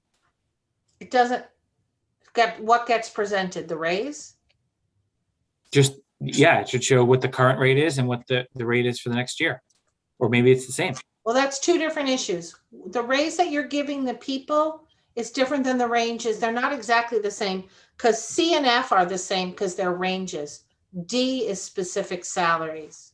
Mhm. So they're a little bit different. You can treat them in process the same, but the schedules are a little different because you've got a set point. You know what I mean? So for Schedule F employees, we incorporate the salary tables for Schedule C. And how we That's- increase those tables are not the same as what we pay the folks. That's fair now that I look at how it's worded. in the Yeah, so for SAP. example, when Jim comes to us for election workers and wardens, he's got a range of salaries and he comes and he says, all right, the annual raise is 2.8, 3%, whatever it is, I want to set them here. But with your Schedule D employees, well, actually with Jim, it's the same because I think everybody's at the same rate. So the practical effect is the same, even with the ranges, because I don't think so. For Jim, he doesn't have people at different set points within the ranges. All his folks are at the same. So when he multiplies it by whatever the annual adjustment is, it's a set point. And you're going to have the same thing, presumably, with your fire department positions. You're going to take the current position. So anyway, I leave it to whoever scribes this to set it out as clearly as possible.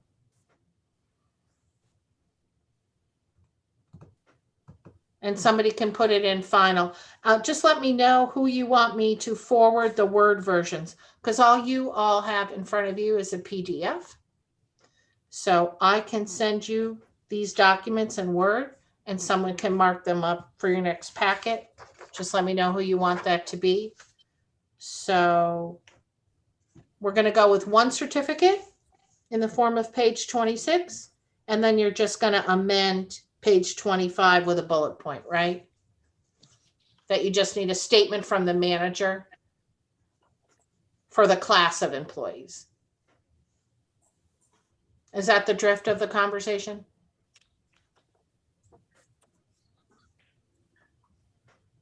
Yep. All right. So is there anything else on 4B, 1 and 2? I don't think you need to vote to rescind the existing policies until you have a policy in place. And as Jason noted at the last meeting, this will take place after the policies will officially start as of July 1st if the change is approved by town meeting. So you don't need to rescind anything. The policies that we have will stay in place until you vote a change and that change is approved by town meeting. All right, moving on to anybody else? Any comments on the changes to 7? Okay. Mr. Ryan Donovan does has have- his hand up. Yes, Mr. Donovan, please join us. Hey guys, Hi, Ryan.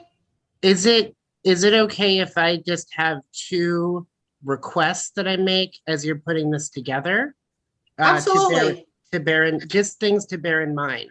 The One, library is the largest single SAP employer, Ryan. So the library director's input is always welcome in these policy discussions. Thank you for being here. well, as always, take or leave my comments what you will. But if you wouldn't mind, I think it would be helpful if there was like because it sounds like if the memo, like if notification isn't sent to personnel board, employees aren't going to get, might potentially not get their raises that year. So if a deadline could be established that this would have to go in by, that I think would be helpful.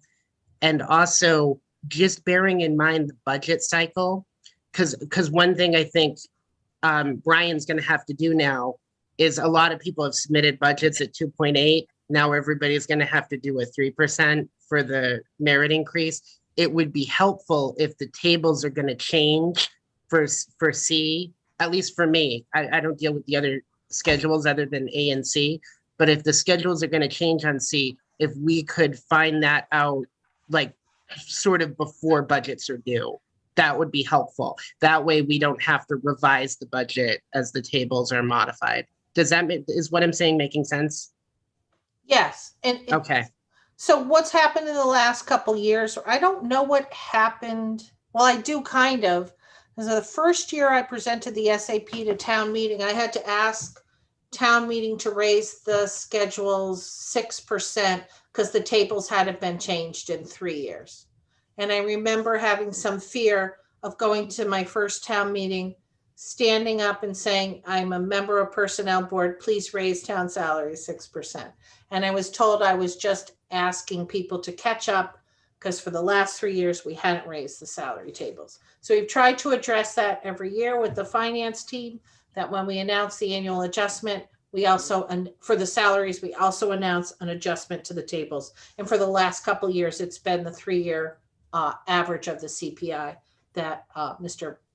Ballantyne has presented. So if you want to take up the annual adjustment, it's on the agenda. You can take it up now. You voted a 3%. We have voted a 3% for employees. We can look at the tables now. And I think where we're headed is it should be 3%. It shouldn't be. So for example, last year, the salary adjustment for employees was 2.8, but we hedged by raising the salary tables. I think Brian, like was it 1.9 maybe? I think it was 1.8 or 1.9. Yeah, it was something right around there. It's been Right. about 1.9 or maybe 2.1 or something. Yeah. I can't go off to look at my documents on my computer, but we've based the increase of the tables has been a little lower than the salary increase. So the tables have gone up, but not as much as the salaries have gone up. So maybe this is for greater minds than mine. Maybe the tables should go up by the same amount. Betsy, there is no greater mind than yours. I would posit, but Well, I- then the town then the budget is in a lot of trouble. If The there's no reason- greater- the reason why this is so relevant to me is because sort of as a rule, when we hire a library employee at Schedule C, we actually do try to put them at the minimum. So, you know, whether or not that's the right or wrong process, we're trying to sort of remain within a budget, right? So when the tables change every year, that has a direct impact on what I'm supposed to pay the employee. It means that they essentially, like, they have to, the 3% has to cover the adjustment. And then as we noted, the pages aren't part of that 3%. So that I have to change their salaries as a result. So that's kind of why I'm bringing this up. So I will stop talking now. I thank the board's consideration of this as we prepare the budget every year. It's helpful for the library. So thank you. Why are you saying that the pages aren't part of the 3%? They are entitled to a raise, they just don't need a performance evaluation. Yeah, I'm sorry. So because of the tables changing, they get their raise a different way. So they get less than the annual adjustment. They did last year, yes. Okay, because during my tenure, We haven't raised the tables as much as we've raised the raises, if that makes sense, right? Well, I think it was a similar situation to what Jason said with the fire department. It just wasn't as many years. There were several years where library pages didn't get any raises because there was no vehicle to do that, because the tables remained the same for many years in a row. So Well, there was the vehicle of the annual salary adjustment, Ryan, that's open to all employees of any status. But the library didn't choose to request them. yeah, that's Okay. correct. All right. And that vehicle is still available to you. But you choose to just peg your pages' salaries to the minimum of the tables, and that's fine. Yes. So you're asking us to look at the tables as soon as possible, which just sounds like a reasonable request to me. So does the board want to consider the annual adjustment to the salary tables while we're here, or do you want to do that in December? So I would say for formality, given we have other department heads that are impacted by this, I would suggest for budgeting purposes, now that Brian just is getting budgets today, that he should use that 3% for all levels in the SAP, whether they're in a schedule or not, but that Ryan and his fellow department heads that are impacted by this should submit a formal request to adjust to equal that, and we vote and determine that. But no one's going to argue if your budget goes down. People are going to start asking questions if it keeps going up. So I don't know. If it were me, I would just budget the 3% across the board, but then we should procedurally add it to a separate agenda and take it under advisement there. I agree. That's fine with me. All right, so no vote at this time, but Brian will tell departments that we're looking at a 3% increase to the salary tables. I personally think it would make a lot easier if the annual salary adjustment were the same for the tables and the people. And maybe we do that as part of a revision to the SAP this year. Is I guess where I'm going. Yeah, So then Ryan doesn't have to send a letter. Chief Achilles doesn't have to send a letter. Jim Haggerty doesn't have to send a letter. all right, that'll be for the greater mind that succeeds me to decide. All right, thank you, Mr. Donovan. Did you have anything else for the board? No, thank you. I'm sorry that I'm chiming in. I No, have been not at all. following your meeting. Yep. So thank you. No problem. Thank you. Your input is always welcome. All right, we're on 4C, Section 11 Benefits Review. You got a link from Ms. Hale to the policies for the comparable communities. We thank her for uploading all of that information. Thank you, Mr. Malinowski, for suggesting this vehicle by which the board can review the policies of other towns. And then I open it up to the board for any comments, thoughts, questions about the documentation that they reviewed. It just brought to mind a discussion we had, I would say at least 2 years ago, about why there was no handbook in Southborough, why there was no document that you could give to employees that lays out the rules, the procedures, leave, everything. And now I see that essentially every other town has one, and we don't. And I still don't understand why we don't. It can't be that difficult to do. It's a matter of pulling things out of the SAP, taking policies I assume we already have. I mean, it takes some time and energy, but we need to have it. I don't know, handing someone the SAP when they're hired is not a substitute. It's not, it doesn't cover everything. So it's frustrating to me because I remember discussion, I'm sure Betsy, you were there. We had this discussion at least 2 years ago about there should be an employee handbook. And so it just, obviously at the time, I didn't know that everyone else has one, but it just is really frustrating to see that everyone else has one and to not understand why we don't.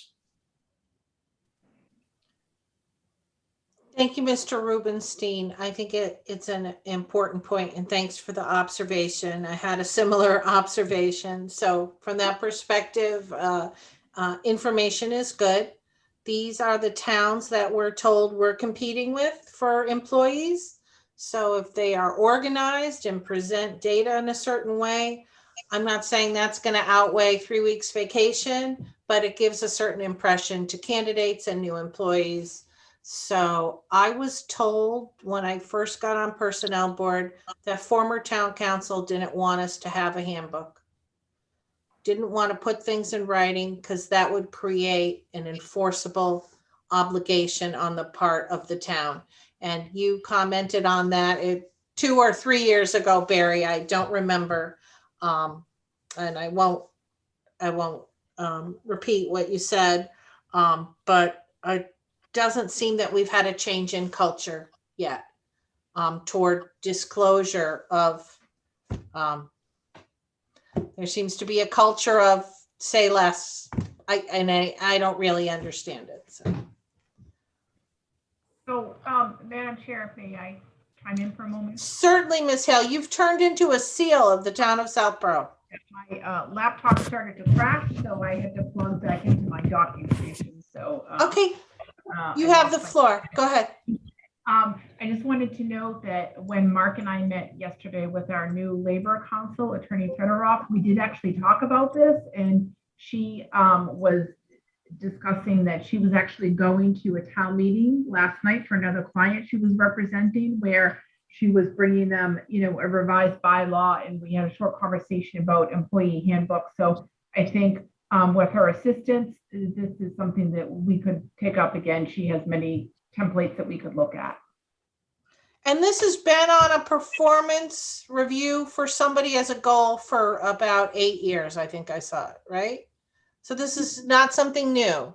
Create an employee handbook. It's either been on a performance evaluation or a job description for someone in the BOS for going back for a long, long time. So I look at it the same way as everything else. It's either a priority or it's not, and you're busy people. So are you telling us it's now a priority of the BOS to come up with something? More importantly, under our new town council, they have done this for other clients, so it is something that we could work together more quickly on. Okay, so you're gonna go ahead, Dave. Is this anything that could be facilitated by our making a motion of recommendation that we develop a manual that way? Not us, but get one in place. I think I that's would be always supportive of it, subject to town council's opinion, which we heard a little bit that sounded like it was a okay idea, but none of us were part of that conversation. So I don't understand that. I guess I'm struggling to understand the disconnect between prior guidance from Labor Council, or was it Labor Council or Town Council in the past? with town council. All right, so now Town Council said don't do it. Our new Labor Council seems open to it. Other communities do it.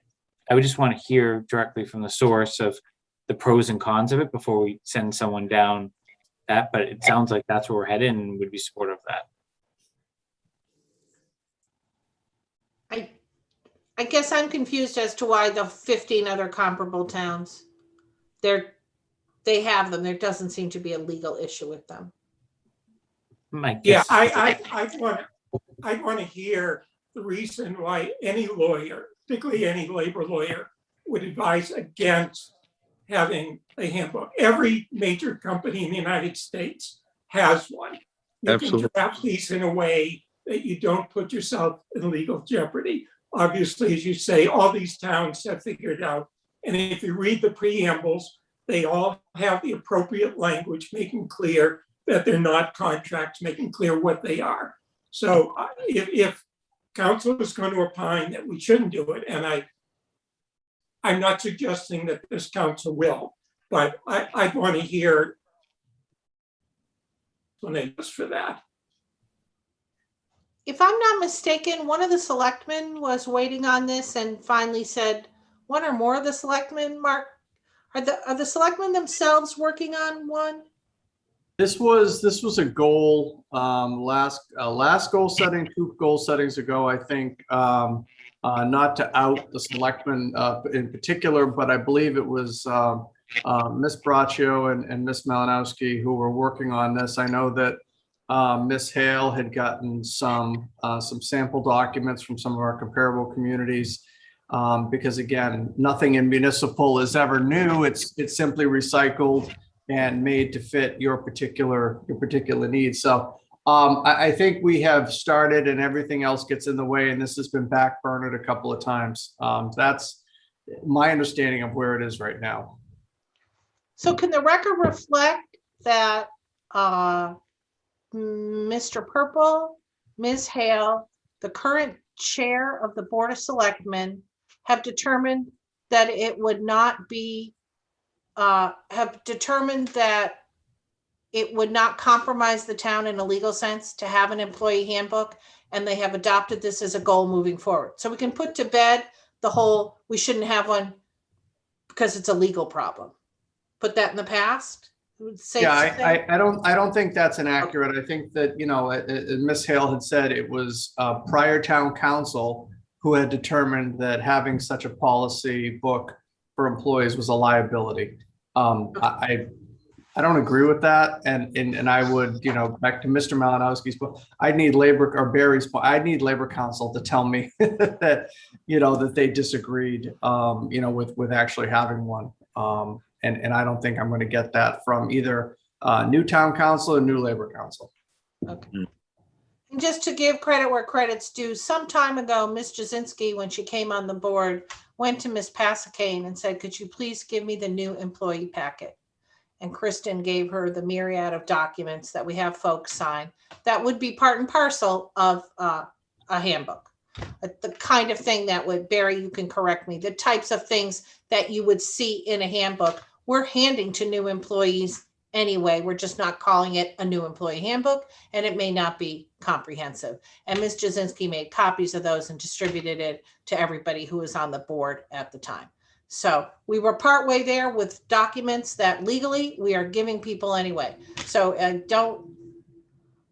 maybe I'm not the world's finest attorney, but I can't understand how it can be illegal to bind them all together, put them with other policies and call it a handbook when you're already legally obligated to give people some of these notices to begin with. So, all right. So let the record reflect that the board is in support of the handbook and look forward to an update at the, what's reasonable, Ms. Hale, December meeting, January meeting?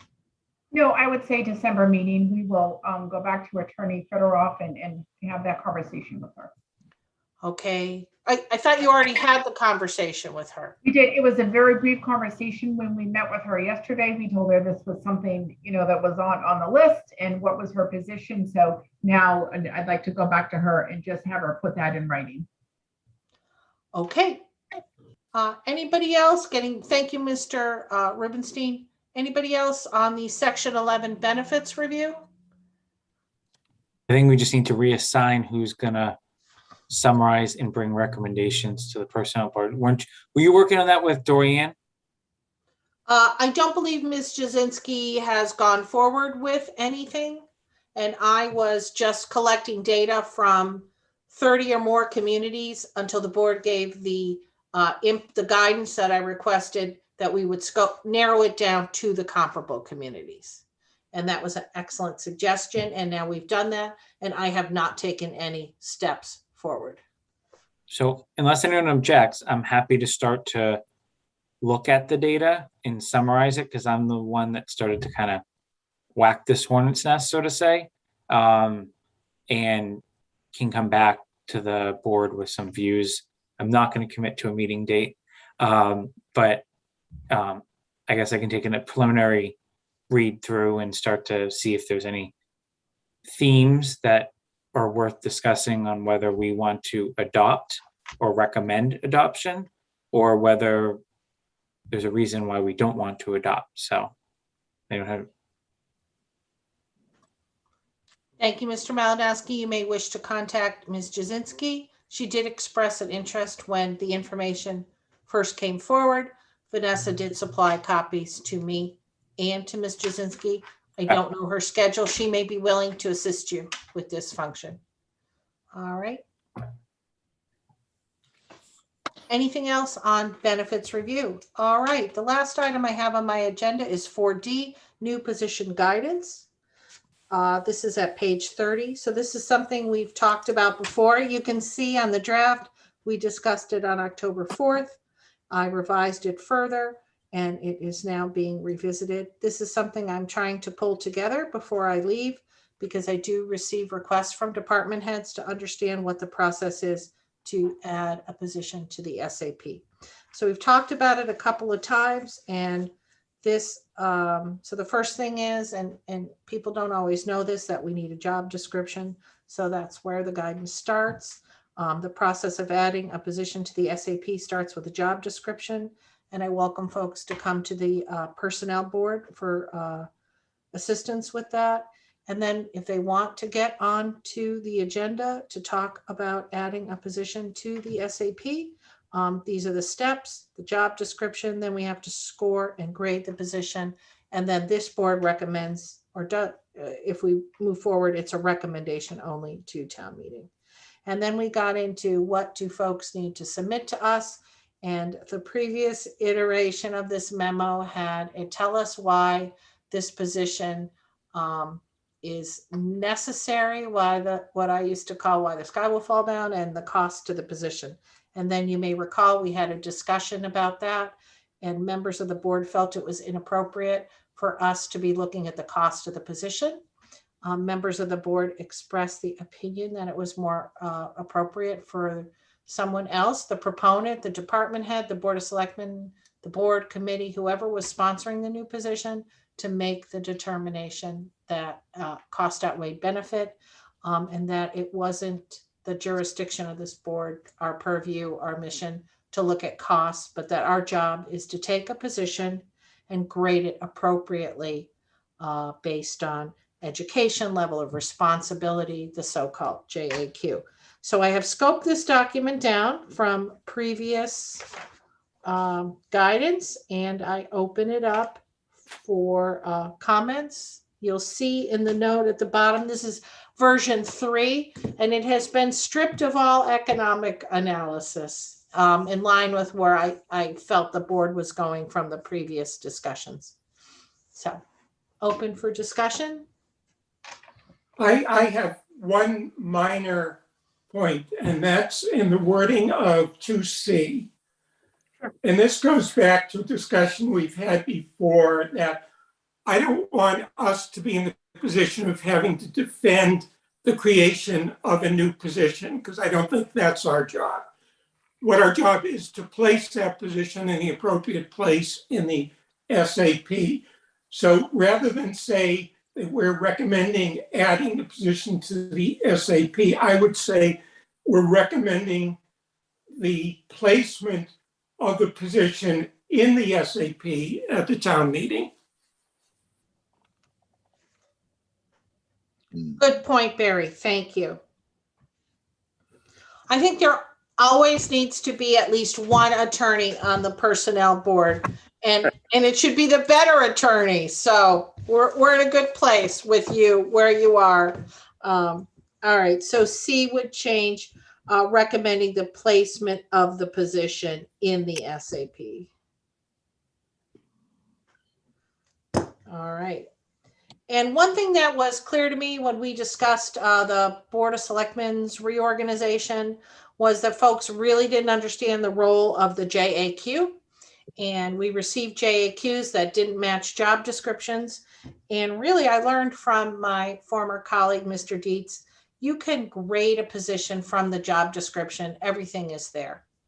The level of education, if it's a good job description and it's complete, you really don't need to pull the information out into a JAQ. It was a tool that was given to us by the consultant to make the job easier.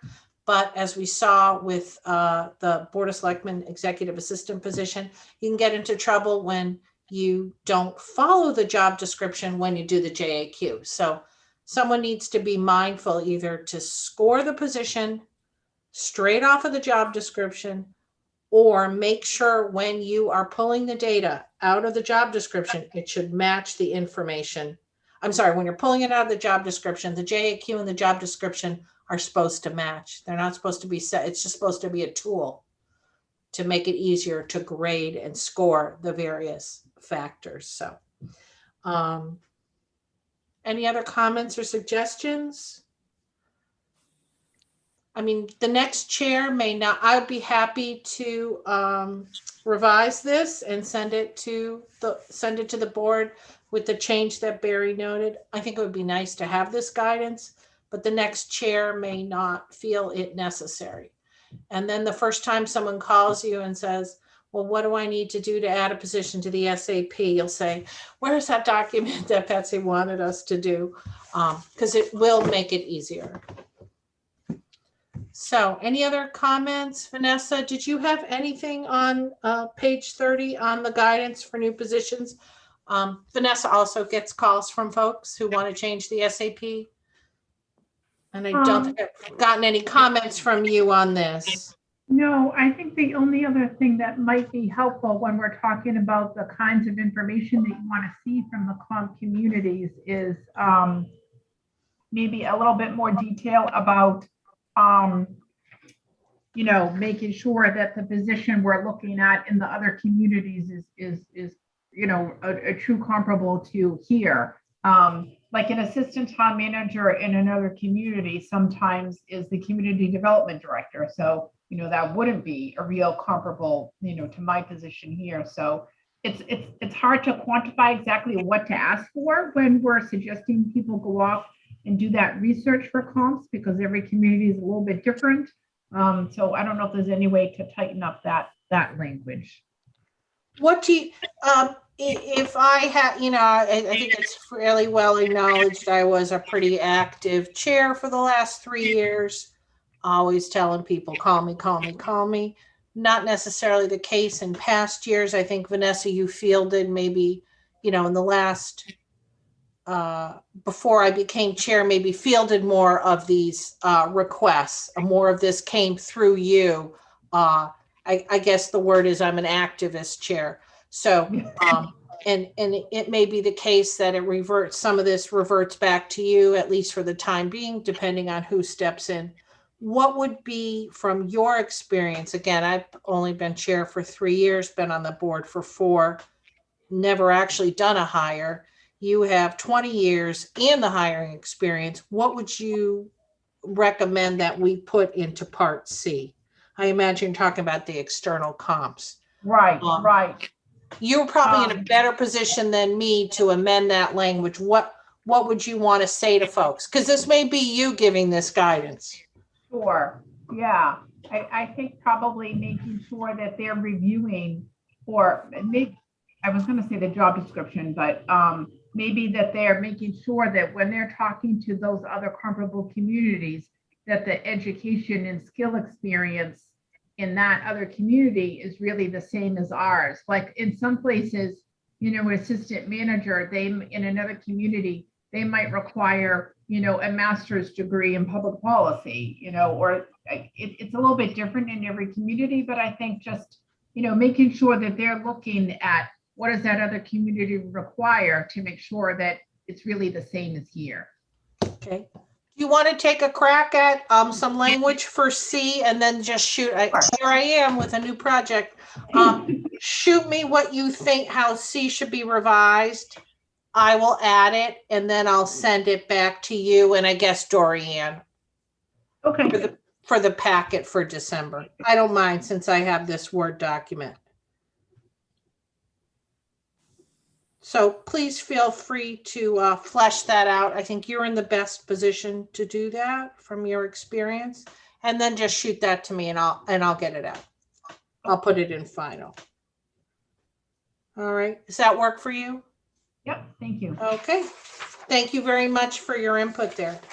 All right. I think that's all I have, unless anybody has anything. Under 6, I have nothing that came up in 48 hours. Let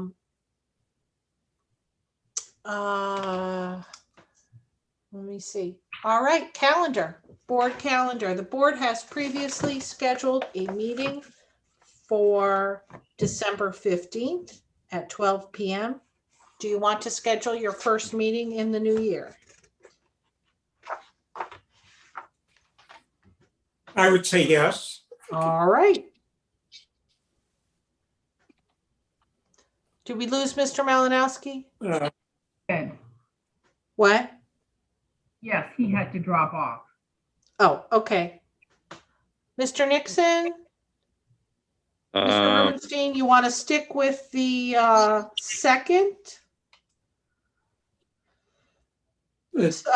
Wednesday of the month, the 12th? That'll work for me. It's good for All right.